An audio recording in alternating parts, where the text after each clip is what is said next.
What a person is called creates expectations about their behavior and sets the limits on how much growth and individual identity is deemed possible by those who serve them.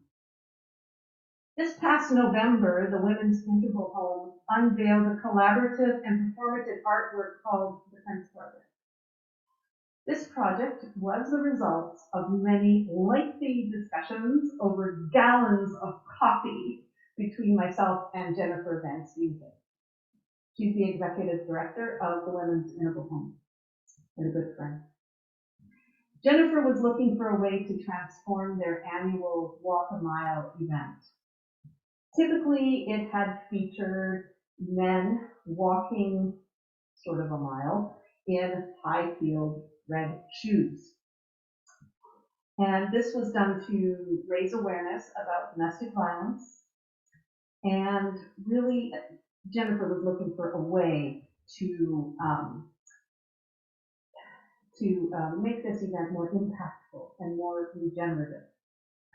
And but still wanting to raise awareness and bring this issue to public attention. She felt that incorporating a community artwork into the event as a central focus would be the perfect way to do this. So I told her about an art project that had been sort of tumbling around in my head, and it involved making a bodice like this. And we discussed ways that we could actually take that idea and turn it into something meaningful for this event. The final product has a lot of the original elements from my idea. My original idea had a bodice, had a fence. However, the conceptual framework that integrated language and the symbolic elements like the keys would not have been the same if it hadn't been for Jennifer's input in the project. She has a background in gender studies, and her work on the front lines were essential to the growth of this idea. And that's how collaborative art works. To do work like this, the artist needs to let go of ownership of the piece and allow other voices to shape it. So in this case, Jennifer was instrumental in shaping the piece conceptually, but then the community took over the artwork and gave it a new, unique form. Through the Fence Project, we highlight the role that language plays in perpetuating violence and unhealthy power imbalances in domestic and workplace relationships. Although the project began with a spotlight on domestic violence affecting women, it soon broadened its scope to encompass people affected by gender-based violence, colonial violence impacting Black and Indigenous women of color, and harassment due to sexual identity targeting gender-diverse communities. As we're bringing this bodice to the close, I want to speak for a moment on how important Mary's role was in taking this conceptual idea and materializing it in something that was important for the community. It's through the talent of this collaborative process that we were able to include so many different people from our community. But also I'd like to speak for a second about the Women's Interval Home. Each year, we serve an average of 120 women and 50 children. That's 120 women and 50 children each year. That is not okay. Through our interactions with survivors of domestic violence, we can see the emotional damage caused by our misuse of language. Domestic violence is not always about physical violence. It's also about emotional, financial abuse. It is in this violence that language is weaponized to inflict harm.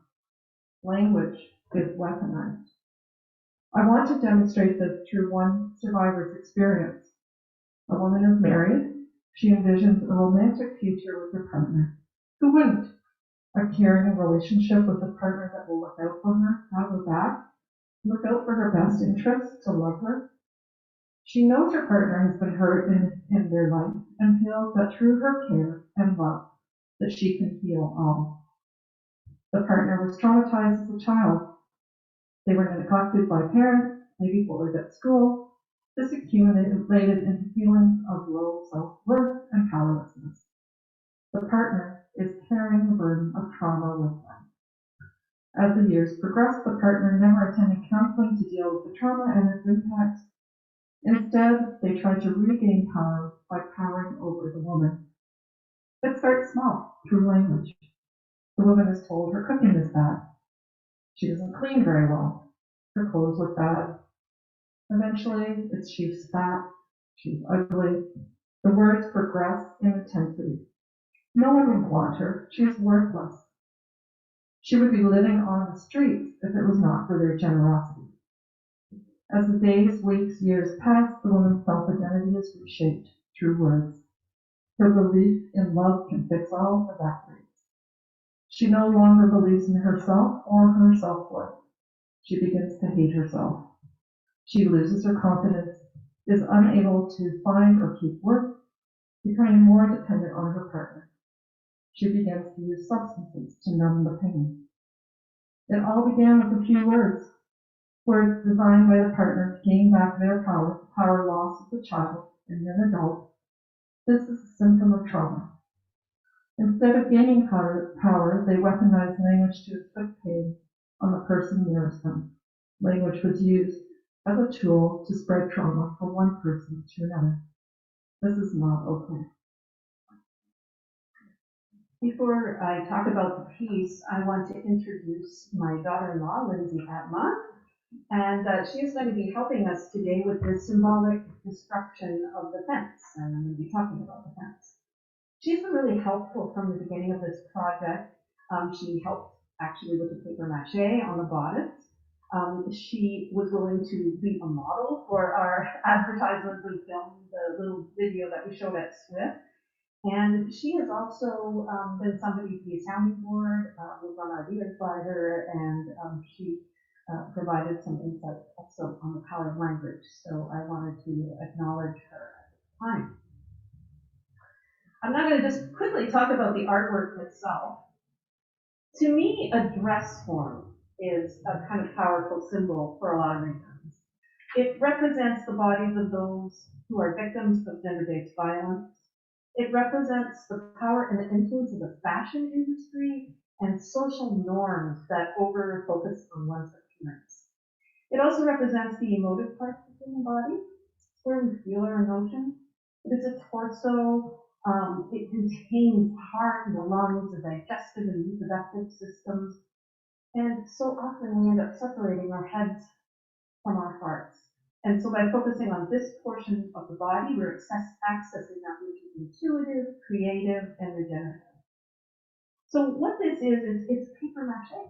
It's an outer skin or a shirt that I've applied to. This is a 1940s, I think, dress form.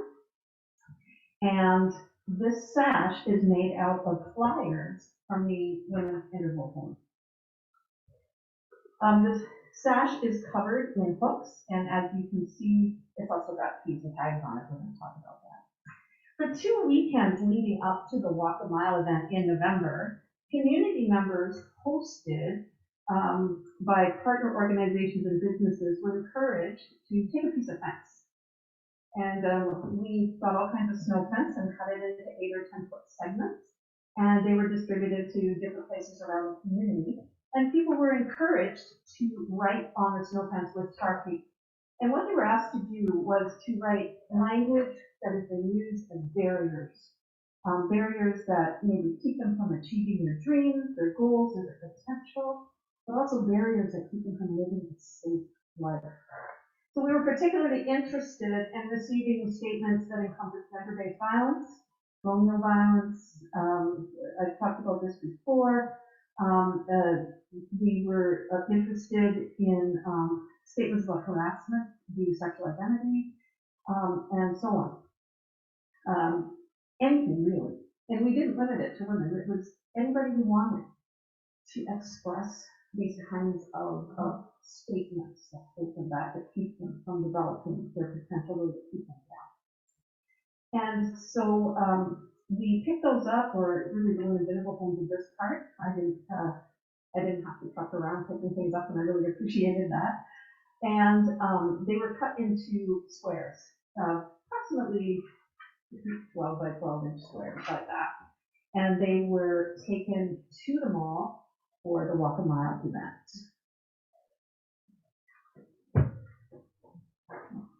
And then you can see there. No, not yet. On the day of Walk a Mile, the dress form with the shirt was placed in Lambton Mall with snow fence wrapped around it to fence it in. This was symbolic of the way that feminine energy and potential is fenced in or barricaded by the systems that are in place to keep us small. The visual image was one of imprisonment or containment. So actually at the mall, the form wasn't rising like this above the fence really hemmed it in. There were some speeches, and then the bodice was removed from behind the fence. That was a symbolic act which signaled the start of the walk. So instead of men walking in high-heeled shoes, we had teens walking with these pieces of fence with negative statements on them. And we instructed the walkers to contemplate these statements as they walked the first half of the journey.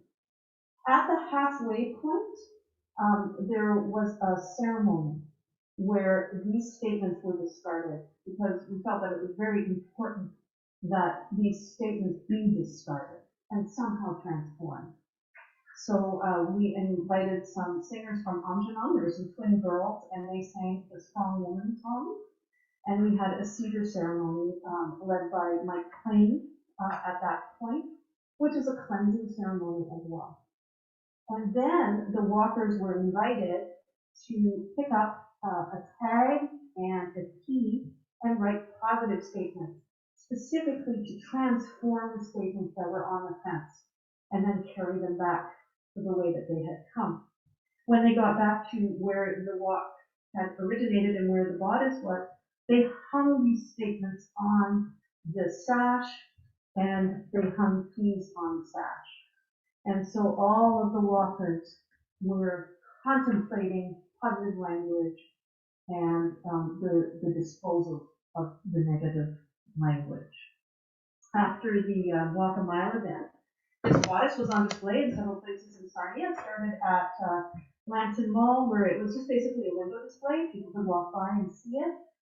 Following that, it went to the John Howard Society, where the Sarnia Lambton Alliance Against Hate is, and it stood in the bay window looking out on the sidewalk. And we got feedback that a lot of people asked questions about it and were very interested, and there was that kind of interacting with the bodice there. From there, it went to Diversity Ed downtown, and in Diversity Ed, it played a much larger role. It was also in a window overlooking the sidewalk, but there were a lot of conversations held around the bodice, around language and the power of language, especially. And the people who take advantage of the services of Diversity Ed, which is gender diverse communities, 2S LGBTQIA+. They were able to have powerful conversations around this, add their own fence statements, and they could do it with tags or they could do it with marker, and they also added their own statements to the bodice. So by this time, this piece is now no longer in the hands of the artist, no longer even in Jennifer's hands. It had been released into the community, and it was having an impact that way.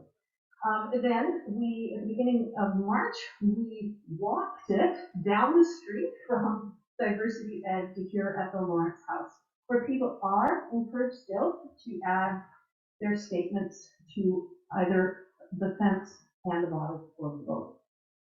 And today we are going to symbolically end the journey of the fence itself. Now I'm way off of my papers and I don't even know where I am. So yeah, we're about to start the fence performance.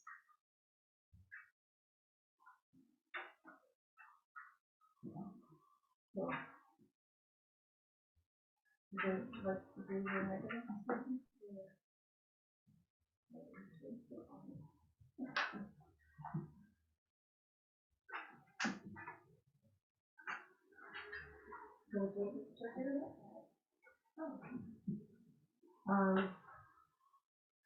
So we're going to go review some of the statements that have been written on the fence through this journey in our community.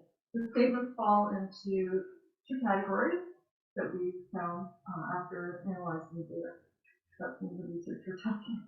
Direct cries for help or expressions of despair and representations of abuse or belittling language used against the writer by people that hold power over them, whether it be being in the household or in their job or somewhere in the community. And we just want to warn you that some of these expressions and short phrases you're going to hear are actually really triggering, so we're just mindful of that, and we're here to talk to you afterwards if you're triggered by anything you hear today. We're going to start by reading the statements. First, the cries, the negative imagery, and the cries for help or expressions of disrepair.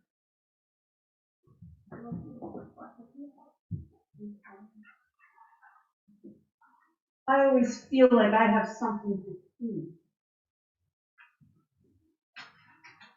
My culture is not your costume. I am multilingual, but I'm bullied for my accent when I speak English. People walk past my husband abusing me. I can't walk alone at night. No one is listening.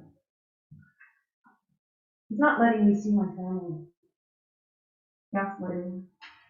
I am not what I wear. I'm scared to work alone in the office. Sexual harassment on public transit. Abuse to wives is tolerated in my culture. I hate my body. You can't be hot and smart. I feel trapped in my home. I go to school hungry. No one believes me. I'm embarrassed to get help for my drinking. My pronouns are not respected and used. My children feel unsafe at school. I feel unsafe on the bus. I'm scared. I was raised in a home of abuse. I feel unloved. I have to walk on eggshells at home. I'm scared to ask for help. I can't afford the medication I need.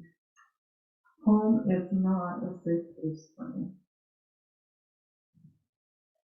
For this next part of the performance, I'm going to be sharing more statements like those that were written on the fence. These have been actual statements that I just copied off of the fence pieces. But this next grouping are statements that reflect the abusive or belittling language used against the writer by people in their households or in positions of power. Afterwards, Jennifer is going to read many of the positive statements that were written on the labels and hung with keys on the sash of the bodice. And once again, we acknowledge that some of these statements might be triggering. You're a waste of life. Welfare fund. Trash. You're dumb. You're stupid. You're lazy. Being a mom isn't a job. Go back to where you came from. Know your place. Bitch. You're going to be alone forever. You're so dramatic. Women are so irrational. Stop being so emotional. Well, your life is always a drama. Go run to your mommy. Calm down. You must be on your period. Someone's a bit sensitive today. It's a good thing you're pretty. You want attention dressing that way. Well, you'd be prettier if you smiled. You look fat. You're too skinny. You let yourself go after the kid. Oh, your screeching voice. Boys will be boys. I'm the man of the house. A man needs to be manly. Women belong in the kitchen. You asked for it. Can't you take a joke? I'm just kidding. You can't raise kids without a man. Every woman needs a man. Fag. Older aged women are unappealing. You should be seen and not heard. You screwed up again. You're useless. Before I came along, you were nothing. Everybody hates you. Can't you do anything right? If you loved me, you would let me. No one else will want you. It's your fault I cheated. Your voice doesn't matter. Who's going to believe you? I'll get the kids. Where would you go? I'll find you. You will never amount to anything. I'm doing it for your own good. You are making things up. You're lucky to have a job. Stop feeling sorry for yourself.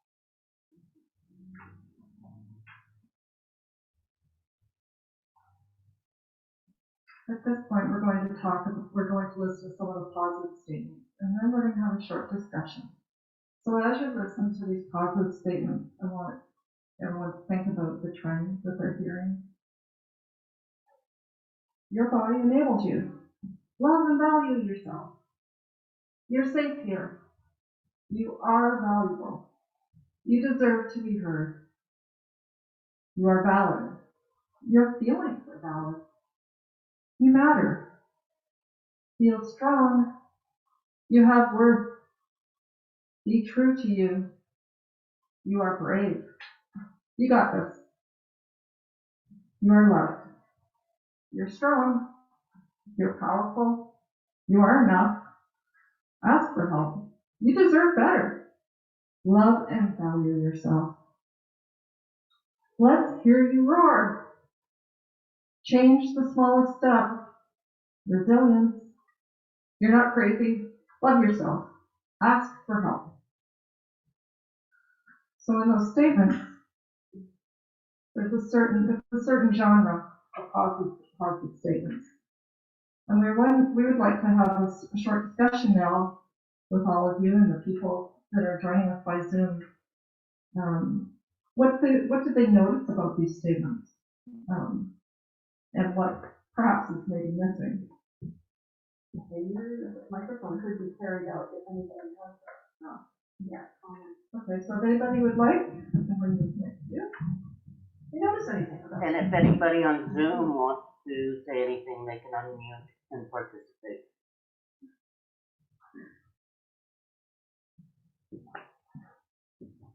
So I can always start does anybody want to start, or should I start? So from my perspective, we have a big hand up here. Put the onus on the woman.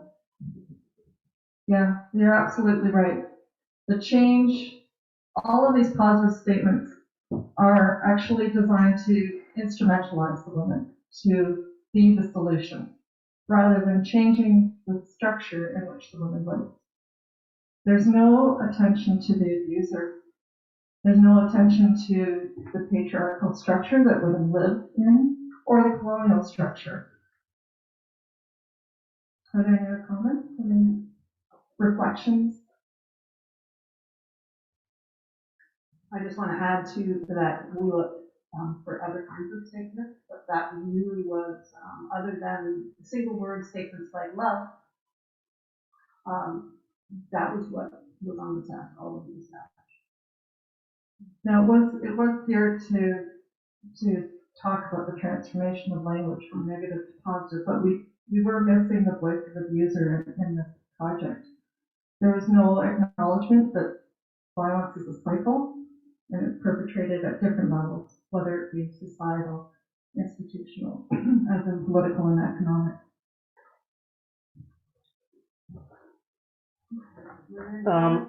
I'll see, it looks like there might be a comment here. Pierre, could I ask you to read from the comments, because it's hard for me to do while filming. Sure. It's from Jennifer Villar. to everyone, the negative statements are fear-based and diminishes the power of women.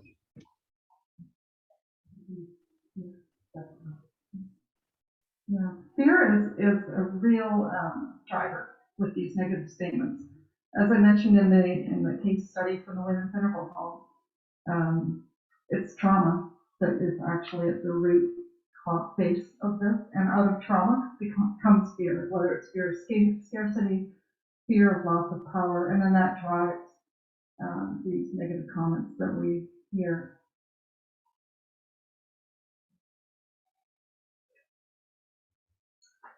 Any other comments? Otherwise, we'll continue. That's the frustration. Whatever the problems, and I'm going to read you now a quote from an Atlantic article. The article was called "How Confidence Became a Cult" by Shani Orgad and Rosalind Gill. And it was actually just printed in the Atlantic on March the 7th, 2022, so it's a very recent article.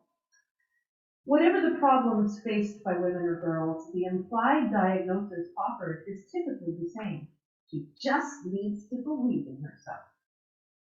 We use women to include all who identify as such, including trans and gender non-conforming individuals. Inequality in the workplace? Female employees need to lean in. Eating disorders and poor body image? Girls' empowerment programs are the solution. Parenting problems? Let's make moms feel more self-assured so they can raise confident kids. Sex life interrupt? Well, loving yourself is the new sexy. Each of these messages reframes features of our unequal society and individual problems. According to confidence culture, we need to change women, not the world. And that's the end of the quote. So we must be careful not to put the onus on the victims of abusive language to do all of the work to make the changes they so desperately need in their lives. That is precisely what statements that are intended to bolster self-esteem can do. Not that these are not good statements. It's important to encourage one another. It's just that simply leaving it at that does not address the larger systemic failings that lead to people feeling unsafe in their homes, their workplaces, and their communities. So, where does this leave us? What about defense?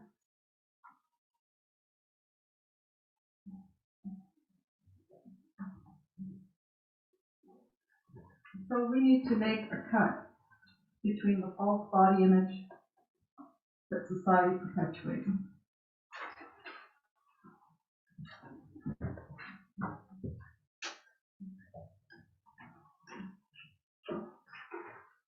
We need to cut ourselves free from stereotypical gender roles.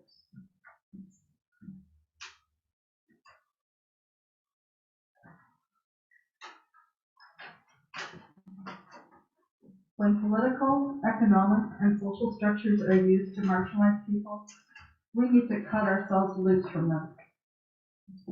We are allowed to cut ourselves free.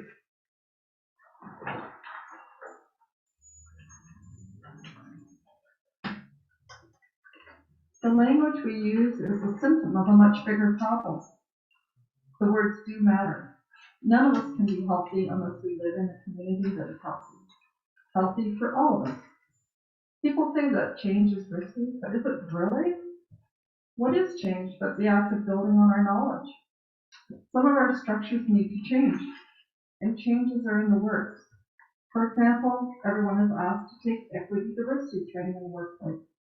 It may not feel like it for some, but we all stand to win from this. But change is slow. So what if we start to make our own change in some small way, beginning with our language? Language has the power to change the way we view each another and treat one another. Language shapes the storyline that we live with and in. So, what if our language revolved around acceptance instead of judgment?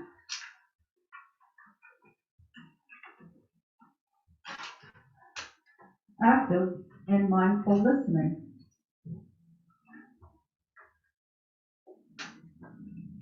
Intentional tenderness. I love that one. Opening our minds to new perspectives.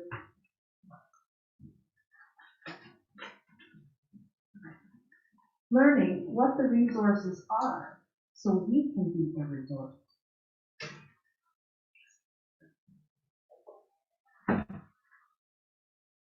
Asking how we can help instead of thinking we know all the answers. Respecting one another's point of view. Defaulting to empathy instead of defaulting to defensiveness. Being okay, not knowing how to behave. Seeking out the threads that connect us. Walking in one another's shoes.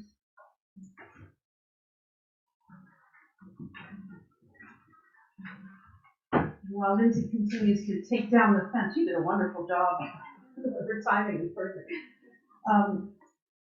We printed that list that we just read onto bookmarks, and we're going to give one to everybody here to take away with them, and leave the rest here as well. So by cutting the fence, we've merely cut an opening. The pieces are actually still here. The bodice, representing all of us, stands tall and rises like the proverbial phoenix from the ashes. It is an image that I hope we can all keep in our mind's eye as we continue to navigate the difficult waters of seeking inclusivity, respect, and love for all members of our community. We encourage everyone to take the handout with the list of the ways that we can reframe our language in positive ways to influence our community as we move forward. One of the suggestions on the list, and I thank Lindsay for that one, is that we learn what the resources are so that we can be a resource to others. And I want to mention that we're going to be providing an opportunity for people to be just back tomorrow morning here at the Lawrence House from 9 to noon. Usually the Lawrence House isn't open at that time, but tomorrow the community is invited to come and meet with members of the Diversity Ed and the Sarnia Lambton Alliance Against Hate, and I will be here as well. And so that's just a wonderful opportunity to learn what resources are available. And just from the Women's Interval Home, if you know those people that are in crisis, please ask them to reach out to us. Our crisis counselors are available 24/7. We have a crisis hotline. It is a community project to keep everyone safe, and I just encourage everyone to do that. It's not being nosy. We really need to look out for one another. And thank you everyone for coming today. Thank you.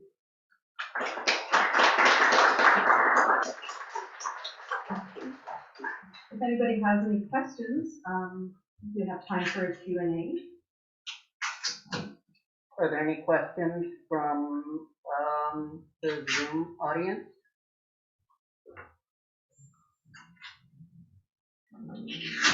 You can, if you have anything you'd like to question or comment, just unmute and you can ask it. We have the portal. You could take your microphone into the audience, Jennifer, in case anybody would like to make a comment here.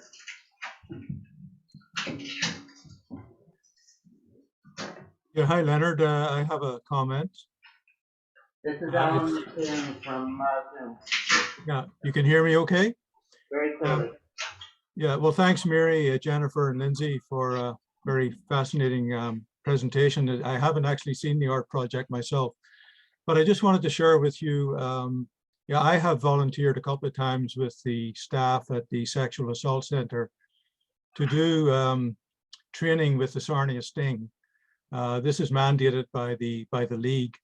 And what we try to do is get them to question the toxic masculinity that is pervasive in society, that tells young men what they think they need to believe in order to be, you know, I've heard the expression today, a real man.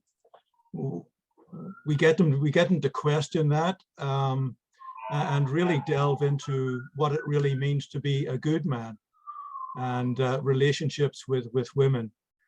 And you know, the couple of times I've done this, I have been really impressed by the attitudes of the young men. They really seem to want to learn.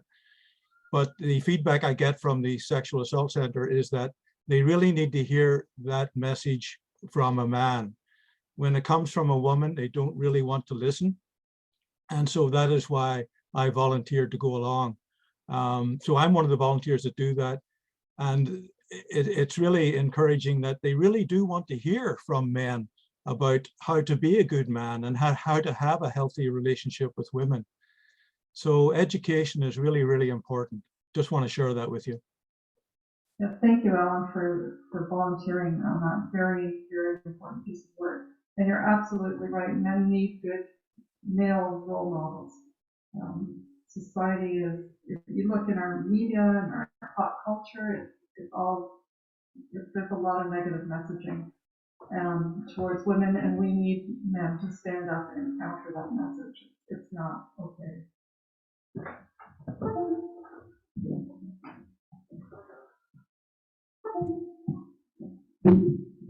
I stepped on the cable, sir. So it's Leonard Siegel here. I'd like to echo what Alan said. I participated in diversity training at ESSO in the 1990s, where I worked, that was started by Deb Morris, who was the manager at the time. And the first crop of CTEC students were coming into the plant, and they were coming into the plant. They were like half of the class were women, and half of the units on the site didn't have washrooms for women. And so, like, her first effort at diversity was to get women's washrooms so that these graduating students from Lambton College could be accepted into units across the site. But it was diversity beyond that. It was racial, religious, and I guess, Alan, where I wanted to follow from what you said, is the training is needed. It's not something you just absorb from the air, whether it's, how not to commit sexual harassment, how to welcome diverse people, how to, behave in a mixed environment. Those are all things that people need to learn. They don't just absorb from the air. And so the kind of training that you're doing, as well as the kind of consciousness raising that you're doing with Mary and Jennifer with the Sense Project is important. And that's kind of emphasized by how poorly our council behaved in their diversity training. My observation was clearly they needed harassment training before they started the diversity training. So it's important training. It's important to make people aware that they need it. And thank you for sharing that.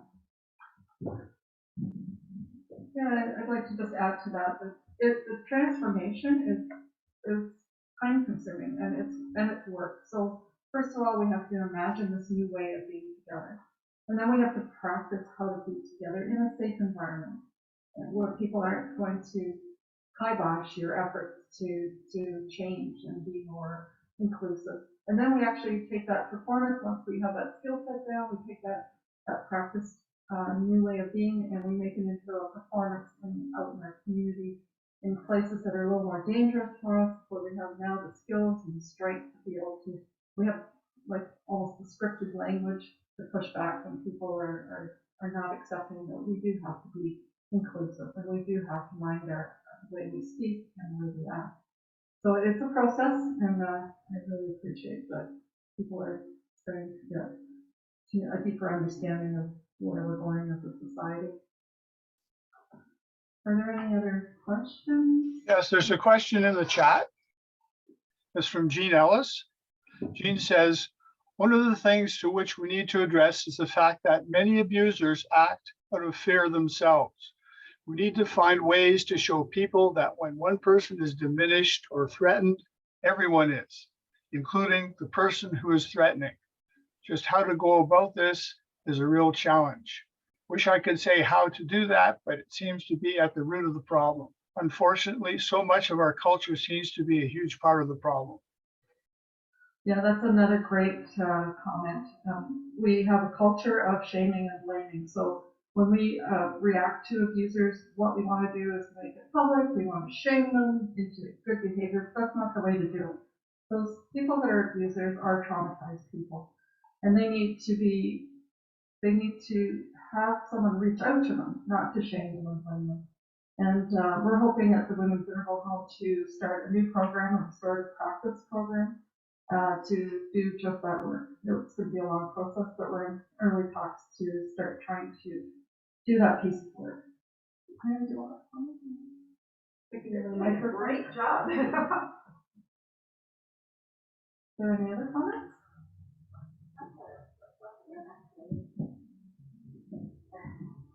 So just one thing that I kind of reflected on, somebody mentioned this earlier, and you as well, Jennifer, it's really important for men to have appropriate male role models. That's really key, that's really important just for general overall development. But I think one of the things that really needs to be pushed, again, from men, and it's kind of, it's interesting with the person, men need to really make it clear to their fellow men, to their mentees, that they need to listen to and respect them, so that we can get beyond the, oh, men will only listen to men, but moving into the space of men will listen to and respect women when they say the exact same thing. So I really thank you for the work that you're doing with Sting and your role as a male role model there. But I think I really hope that that's something you can help start what you guys are doing. Is like, listen to women, listen to me, oh man, tell me. That was fantastic. Thank you for saying that. Great addition to the conversation. Any comment?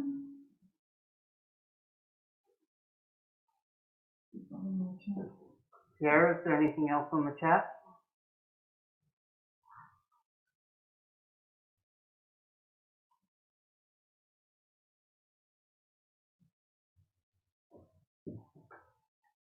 Sorry, I was unmuted.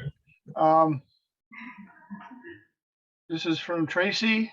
Jennifer, I'm very proud of this project and the community support in my hometown. May it continue to spark increased awareness and action in Sarnia, Lambton, and beyond. And then from Jennifer, thanks for the powerful artwork and message. You're welcome. Very pleased to do this. Thank you for the feedback. Yeah. And also, we should mention that for those who haven't seen the piece, that it's going to be here until the end of April.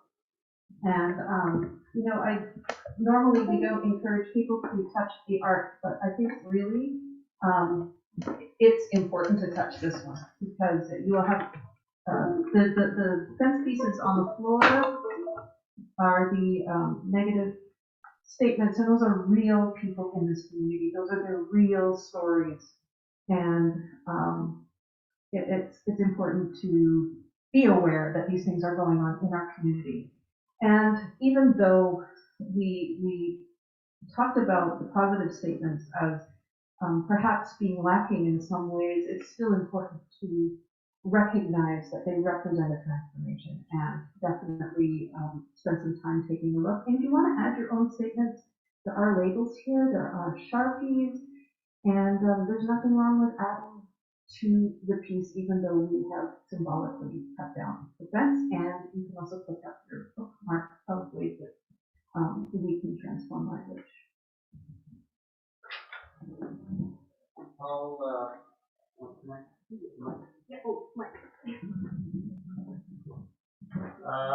I will put this bookmark on the website in place of the notice of this meeting. It's on the front page of the Lord's House website, where we have information about the fence project.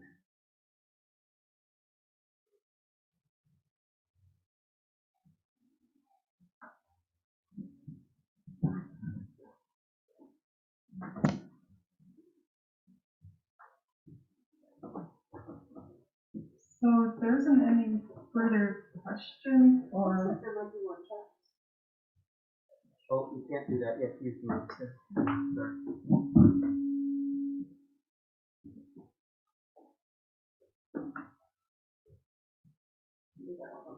I think we're good. We